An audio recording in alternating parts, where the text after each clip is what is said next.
paling valid. Saya kira itu yang pertama.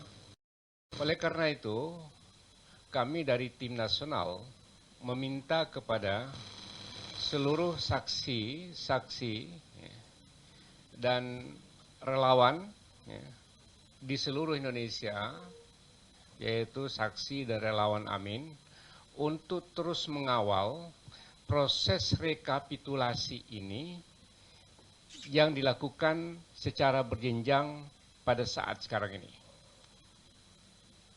Kami melihat indikasi, ya, jangan sampai bahwa quick count nanti menjadi patokan dalam mengisi mengisi dalam rangka rekapitulasi manual.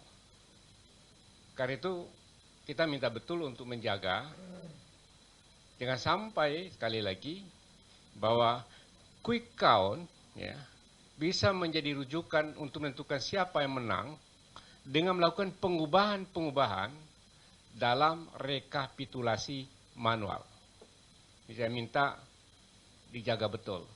Karena itulah data yang paling valid, yang menurut hukum jadi pegangan untuk menetapkan siapa yang memperoleh berapa suara dan siapa yang menjadi peringkat berapa dalam perolehan suara Pilpres.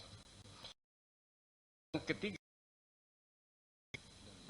kami juga perlu menyampaikan kepada seluruh relawan, saksi, dan masyarakat yang concern terhadap pemilu yang berintegritas, pemilu yang jujur dan adil, untuk mengumpulkan dan menginventarisasi segala pelanggaran-pelanggaran yang ditemukan, baik sebelum hari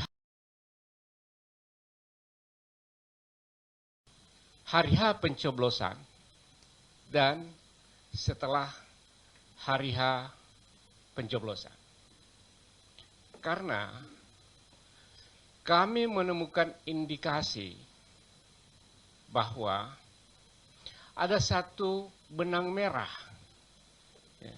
antara sebelum hari H pencoblosan, saat hari H pencoblosan, dengan setelah pencoblosan, pelanggaran-pelanggaran itu terjadi secara sistematis.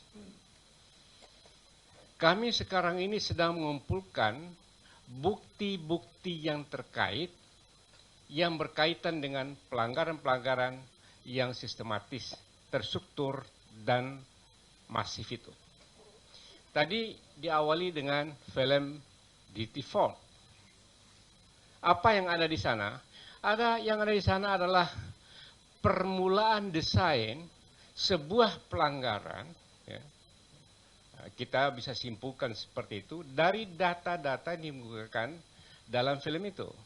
Sekarang kita hendak membuktikan, dan bukti-bukti awal kita temukan bahwa implementasi dari desain itu mulai nampak satu persatu. Dan ini sedang kami kumpulkan seluruh Indonesia. Karena itu, sekali lagi kami minta betul, pemilu ini belum selesai. Pemilu masih berproses, rekapitulasi manual yang merupakan rekapitulasi yang valid menurut hukum sedang diproses, dan kita menunggu proses itu dan seluruhnya masyarakat untuk mengawal itu sampai pada tingkat yang paling akhir. Bagi pasangan Amin dan kami, apapun yang kami lakukan untuk menjaga keadaban pemilu. Pemilu adalah pemilu yang berintegritas, pemilu yang jujur dan fair, agar negara kita ini menjadi negara yang beradab. Negara kita ini adalah negara yang dibangun di atas pemerintahan yang legitimate. Itu hal yang jauh sangat penting dari hanya sekedar menang dan kalah. Karena itu penting sekali kami catat bahwa inilah perjuangan kami dan inilah kehendak perubahan. Kita ingin menghendaki pemerintahnya legitimate, negara yang kuat, dan keadaban dalam berpemerintahan. Saya kira itu menjadi concern kami, sebabnya pada hari ini kami mengajak kepada publik untuk menjaga integritas pemilu ini agar negeri kita ini negeri yang lebih baik. Saya kira itu yang bisa sampaikan sebagai pengantar. Nanti akan disambung lagi oleh yang lain. Masih. Assalamualaikum warahmatullahi wabarakatuh. Assalamualaikum warahmatullahi wabarakatuh. Prof. Hamdan, terima kasih. Salah satu poin yang kepingin saya garis bawahi adalah jangan sampai quick count itu dijadikan basis untuk memaksa hasil real count dengan memanipulasi sistem. Dan ada indikasi sistem itu tidak cukup reliable, tidak cukup terpercaya sehingga terjadi tadi manipulasi dari sistem yang seperti ingin digiring pada hasil quick count. Nah, ini yang akan disampaikan oleh Pak Amin, beberapa contoh saja. Kemudian nanti disampaikan Pak Ari untuk menjelaskan tipe-tipe atau pola-pola dari pelanggaran atau kecurangan. Kepada Pak Amin Subukti dipersilakan.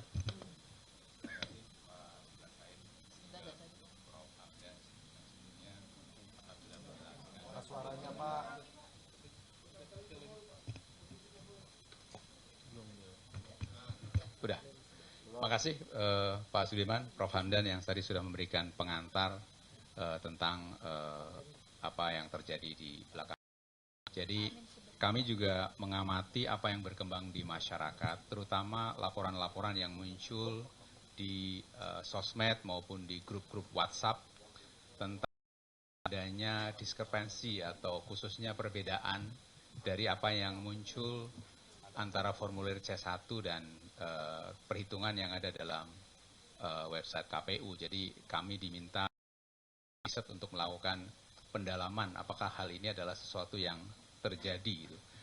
Jadi akhirnya yang dilakukan adalah kami betul-betul membuka apa yang ada di dalam website KPU di pemilu2024.go.id. Lalu kemudian mencoba memeriksa dalam beberapa jam terakhir, gitu ya, membandingkan apakah ada sesuatu kelemahan di dalam uploading, ya, kira-kira gitu. Jadi kalau bisa dilihat di sini barangkali dalam beberapa jam terakhir dari masukan-masukan yang masyarakat baik melalui media sosial maupun grup WhatsApp langsung, itu kita coba lakukan pendalaman dengan membuka langsung di website KPU. Tim teman-teman media pun bisa melakukan hal yang sama dengan yang kami lakukan. Maka dalam beberapa jam terakhir ada sekitar 335 laporan dari berbagai TPS yang coba kita lihat di website KPU. Ternyata dari 335 yang kita buka itu terdapat memang perbedaan antara angka yang ada di dalam tabulasi dengan dokumen pendukung berupa formulir C1 yang diupload di website tersebut.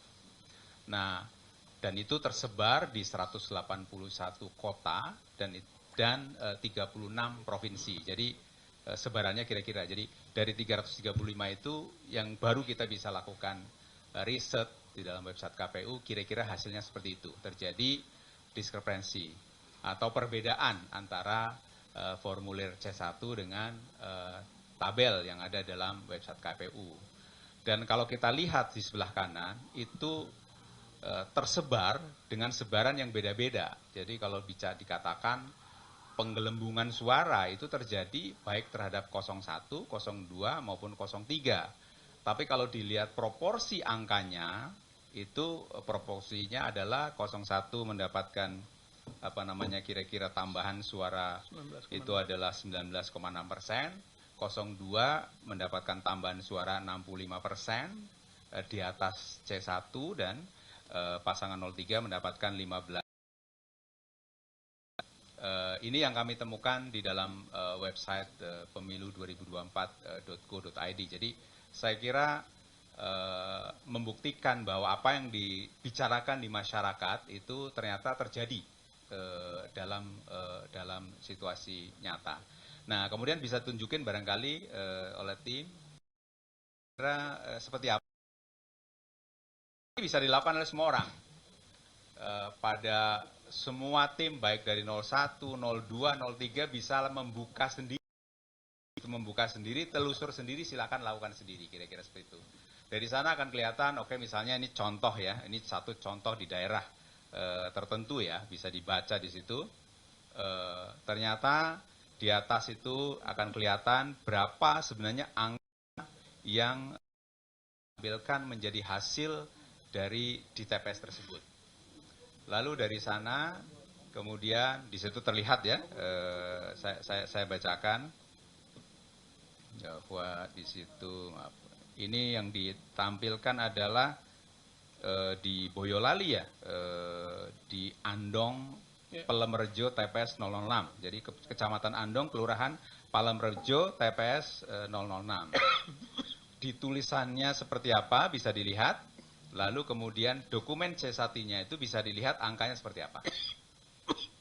Nah, ini yang summary-nya hasil dari riset yang kami lakukan ada perbedaan seperti ini dan di 331 TPS yang sudah kami penelitian lebih lanjut hari ini. Demikian Pak Sudirman, barangkali lebih nanti Pak Ari bisa menyampaikan.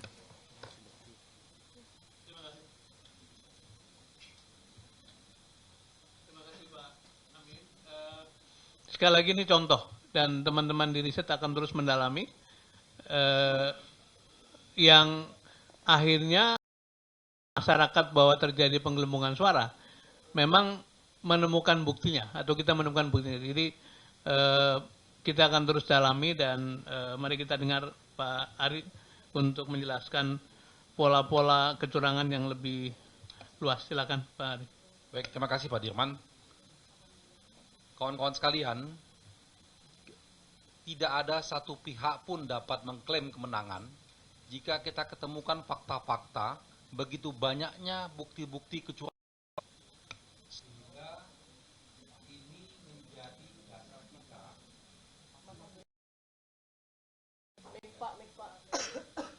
Jadi kami satu hari sebelum pencoblosan kami sudah menerima laporan-laporan, kami bersiaga 24 jam di posko. Sampai saat ini pun kawan-kawan di tim hukum Amin Nasional, kami juga memiliki tim hukum nasional di daerah di 34 provinsi, semuanya sampai sekarang masih menerima banyak sekali laporan-laporan tersebut. Tadi apa yang dijelaskan oleh Pak Amin itu salah satu pengelompokan yang kami sudah temukan sebagai bentuk kecurangannya. Kami sebut di situ sebagai penggelembungan suara melalui sistem IT KPU. Ini penggelembungan suara ini dilakukan secara masif. Tadi sampel itu hanya di beberapa tempat yang di ini kan. Sedangkan kami sudah memverifikasi ribuan laporan TPS yang kita cek langsung C1-nya yang menurut versi kita. Karena kami juga punya kawan-kawan di daerah yang bisa memfoto langsung C1 hasil. Kami cek di KPU berbeda.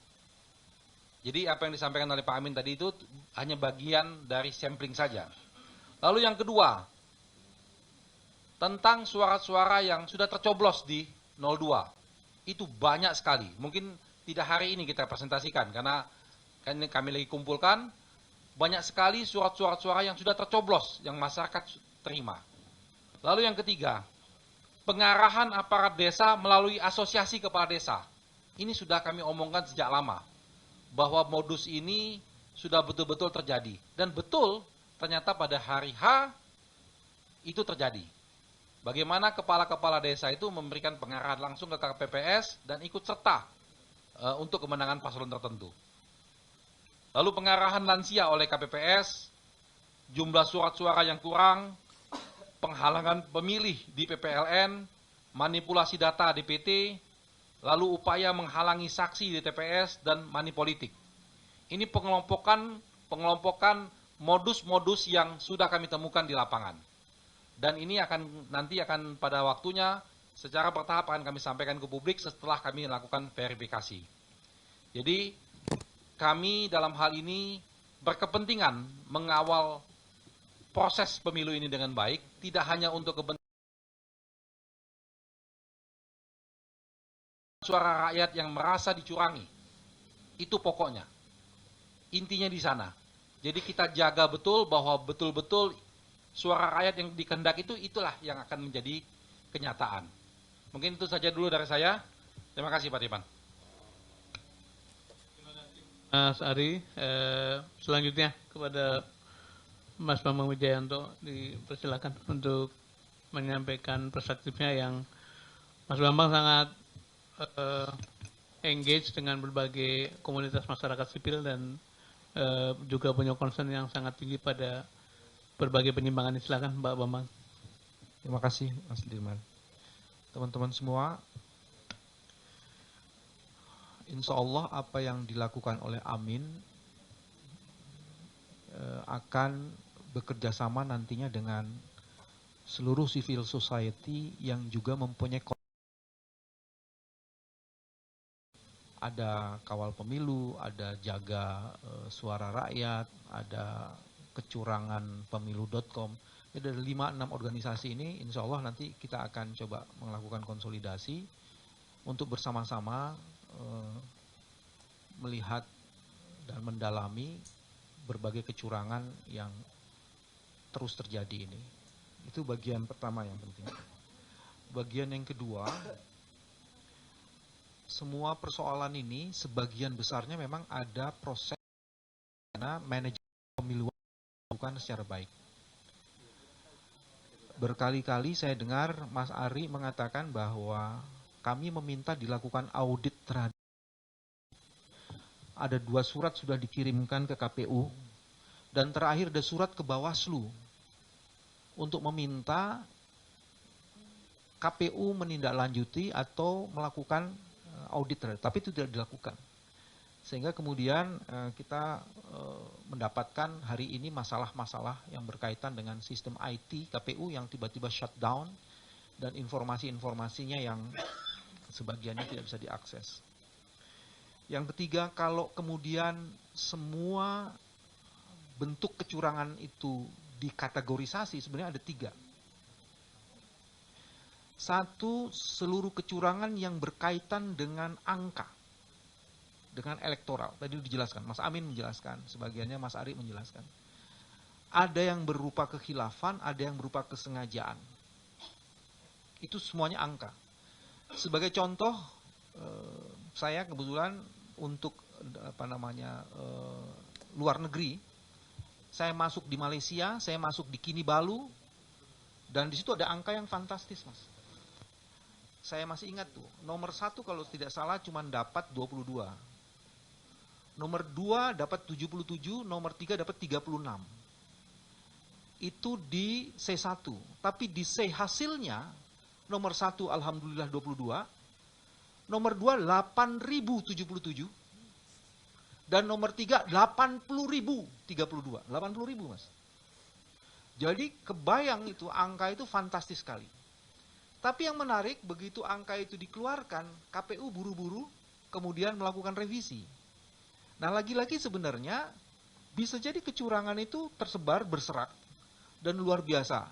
Jadi angkanya itu nggak main-main. Kalau tadi yang diceritakan itu baru 100, 200, 500. Ini ada yang ribuan dan puluhan ribu, nggak masuk akal. Ketidakwarasan itu terjadi dalam angka. Yang kedua sebenarnya yang menarik adalah angka yang kemudian sebenarnya tidak bisa memuat kecurangan-kecurangan sebelumnya. Kalau money politik itu juga terjadi nih. Yang berserakan tuh money politik. Nah, money politik itu yang tercermin. Angka itu yang sebagiannya ditulis tidak benar. Jadi money politiknya itu juga dahsyat luar biasa.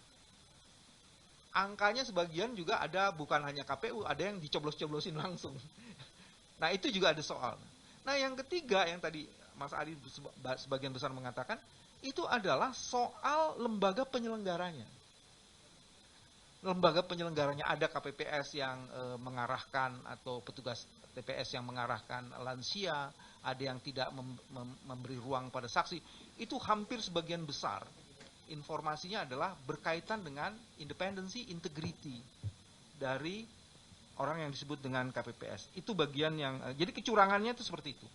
Nah, kalau kemudian ini diletakkan kepada cita-cita Amin, semuanya itu mendorong pada satu kesimpulan, kuantitas itu tidak berbasis pada kualitas penyelenggaraan pemilu. Sehingga klaim kemenangan itu menjadi tidak valid karena kuantitas yang dirumuskan itu tidak berbasis pada kualitas penyelenggaraan pemilu yang diatur oleh undang-undang itu. Yang lebih menyedihkan lagi sebenarnya, legalitas yang dihasilkan itu sama sekali tidak mempunyai dasar legitimasi. Mas SS, Mas Sudirman tadi mengatakan seperti itu. Kalau kecurangan terjadi, integritas tidak terjadi, fairness tidak terjadi, bagaimana legitimasi bisa dibangun atas legalitas kuantiti yang tadi dikemukakan? Kami hampir sampai pada kesimpulan bahwa masif, sistematik, dan terstruktur itu benar-benar terjadi dengan kualitas kadar pelanggarannya yang jauh lebih dahsyat ketimbang tahun-tahun sebelumnya. Yang terakhir, tidak ada pilihan lain untuk dilakukan 3 hal. 1, partisipasi publik untuk mengawasi kualitas.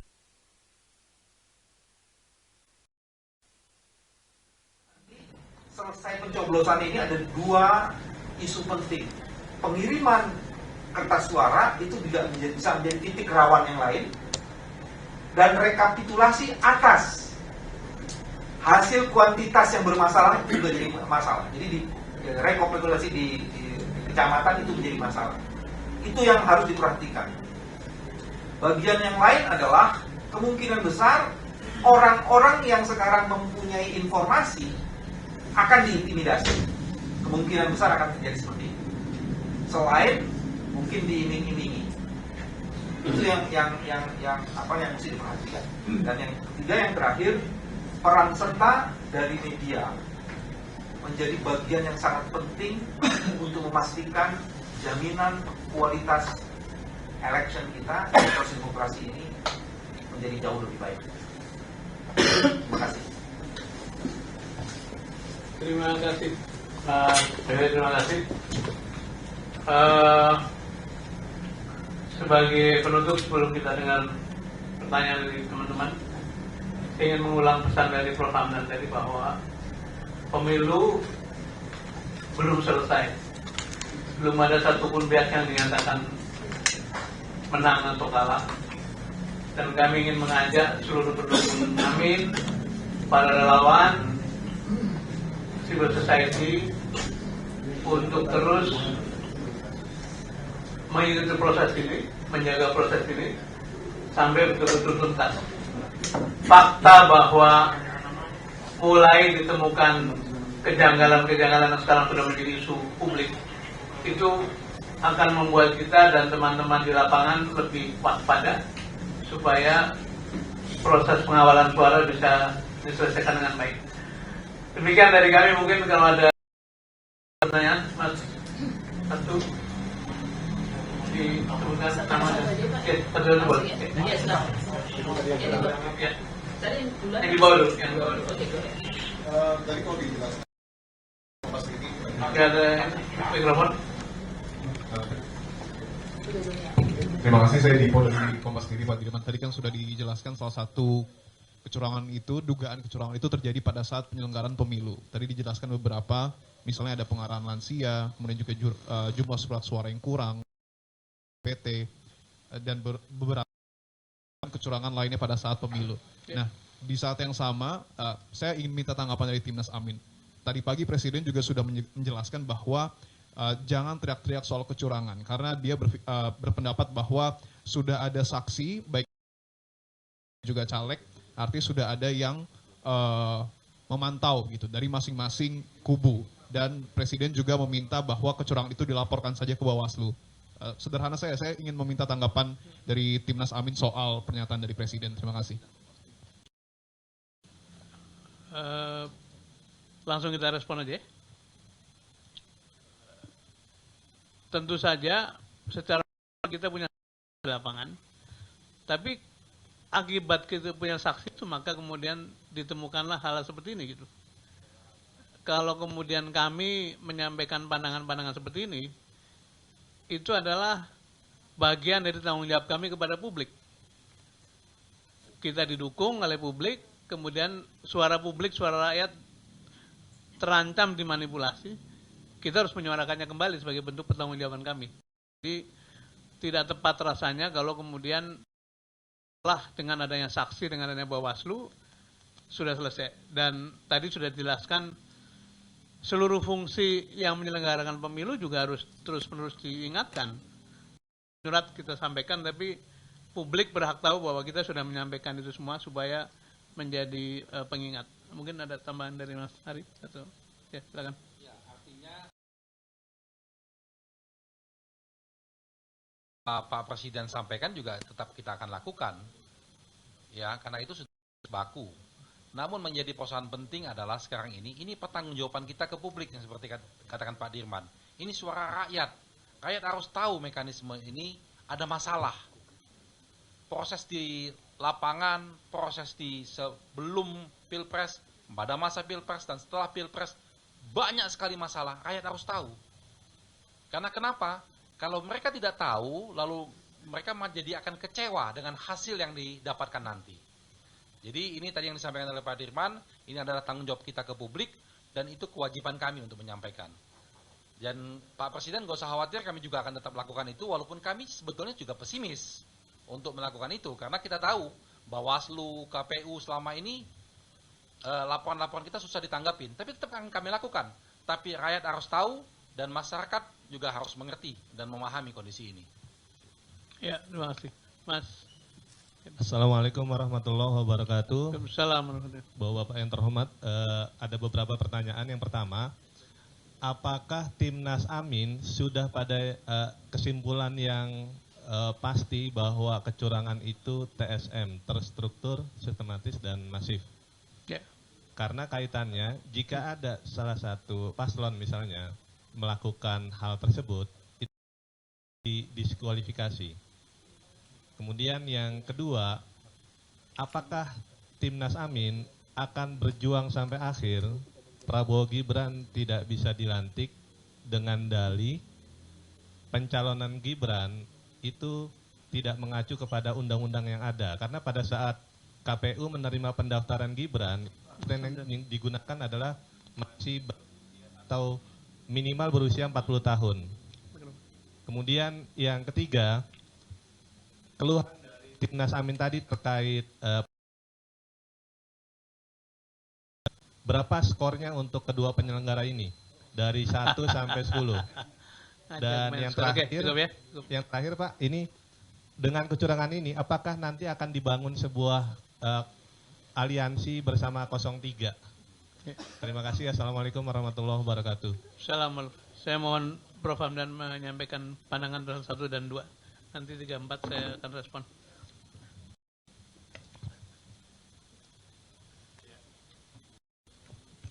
Ya, tadi saya sudah sampaikan bahwa ada indikasi kuat terstruktur, sistematis, dan awal sudah kami dan terus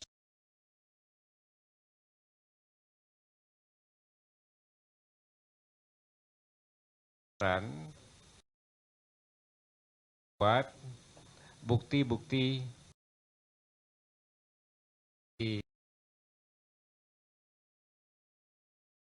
kemudian yang kedua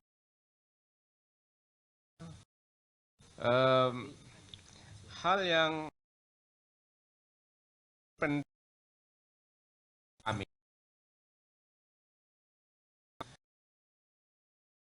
ini ya,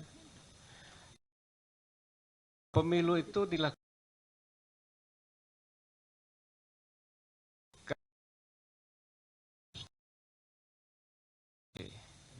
yang diamanatkan pelanggaran-pelanggaran terhadap aturan-aturan baik tindakan yang satu pihak itu juga pemilu yang tidak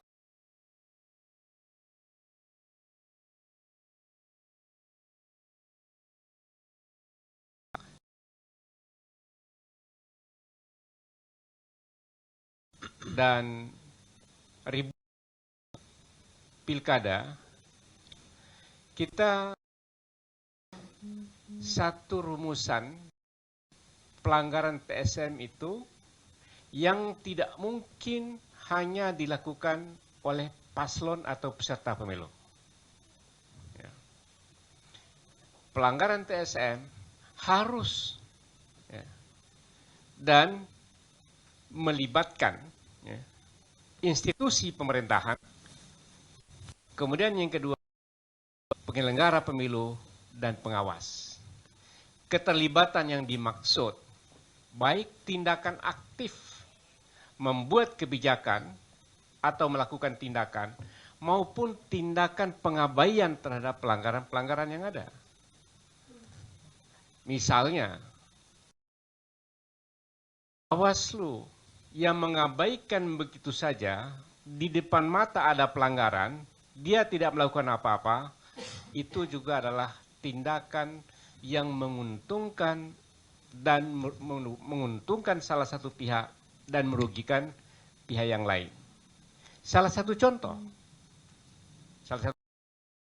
ternyata tindakan KPU yang meloloskan Gibran atau pasangan calon nomor 2, ini pasangan calon nomor ini kan sudah terbuka secara publik, ya, adalah tindakan pelanggaran etik KPU setelah dilaporkan oleh masyarakat. Nah, tindakan itu sebenarnya di depan mata di hadapan Bawaslu yang harusnya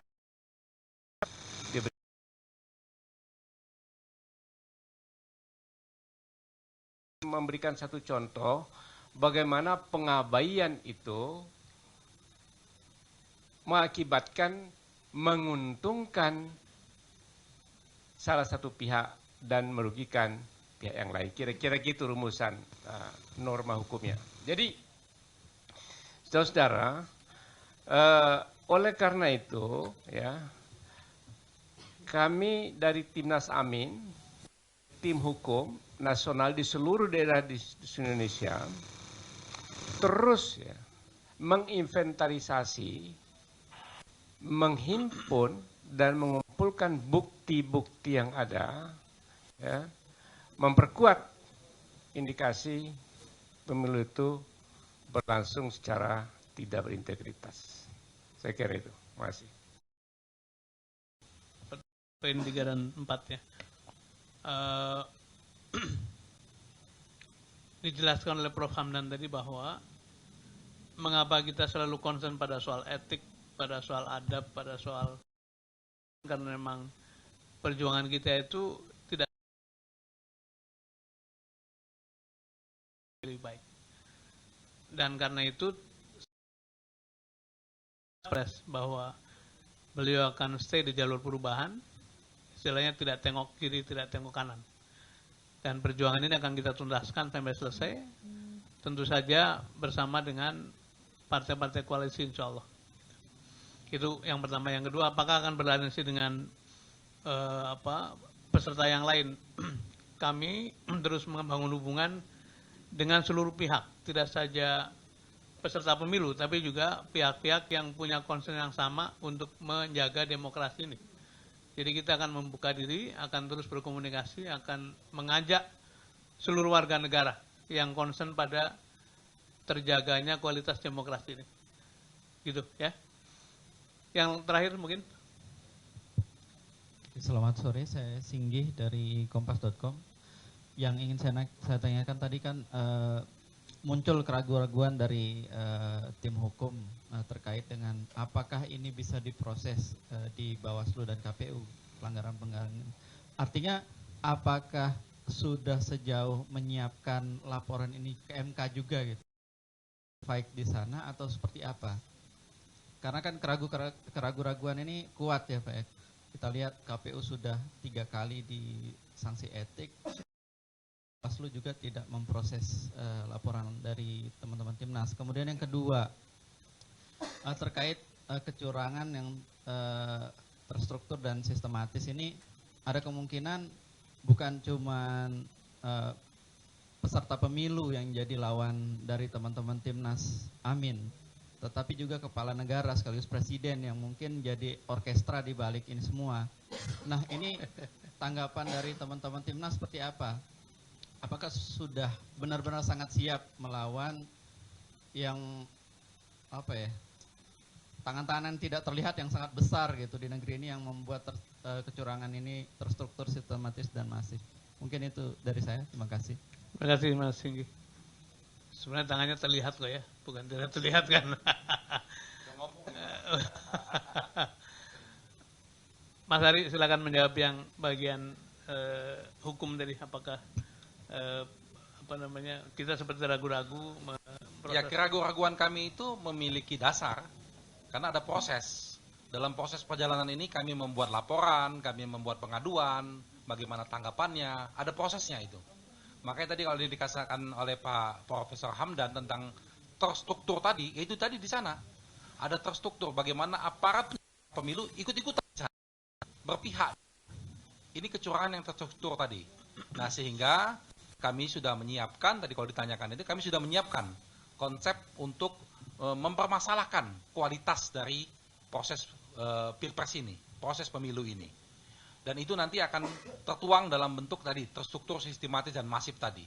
Sehingga kualitas itu nanti akan dinilai oleh Hakim MK, apakah hasilnya bisa disetujui atau tidak. Nanti akan dinilai oleh mereka. Tapi kami akan menunggu momentum dan akan menunggu kesepakatan dari Timnas untuk memasukkan itu. Dari tim hukum sudah menyiapkan itu. Makasih. Terima kasih. Yang terakhir tadi soal tangan-tangan terlihat. Saya kira bukan hanya kami yang concern dan justru karena itu menyampaikan perhatian kepada publik. Seluruh dari kalian semua media sudah memuat, sudah menceritakan dari mulai berita ringan sampai investigasi begitu ya. Para artis dan aktivis membuat film yang mendokumentasikan itu semua, dan di sana jelas sekali bahwa siapa yang terlibat. Dan seperti dikatakan Prof. Hamdan tadi, bahwa yang memiliki kemampuan untuk melakukan tindakan-tindakan terstruktur, masif dan sistematis ya yang memegang kekuasaan. Karena itu demokrasi mensyaratkan pergiliran supaya power yang absolut tidak terakumulasi. Nah, sebetulnya siklusnya kan sudah baik kan. Barangkali presiden yang incumbent ikut pemilu sedikit banyak, nyerempet-nyerempet kekuasaan, oke lah. Karena itu selesai pada tahun ke-10.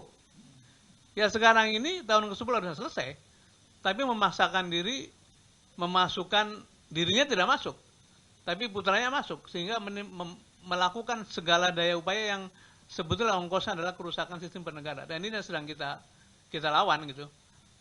Apakah sudah siap dengan diketahui bahwa itu tangan besar? Ya kalau tidak siap kita tidak ikut pemilu. Kita sudah siap itu, dan kami mengajak kembali pada seluruh masyarakat, selamatkan negara ini dari tangan-tangan, dari pikiran-pikiran yang melampaui batas. Dan insya Allah kita akan terus menyampaikan pesan pada publik. Mungkin demikian sore ini. Terima kasih Pak Prof. Hamdan, silakan. Saya ingin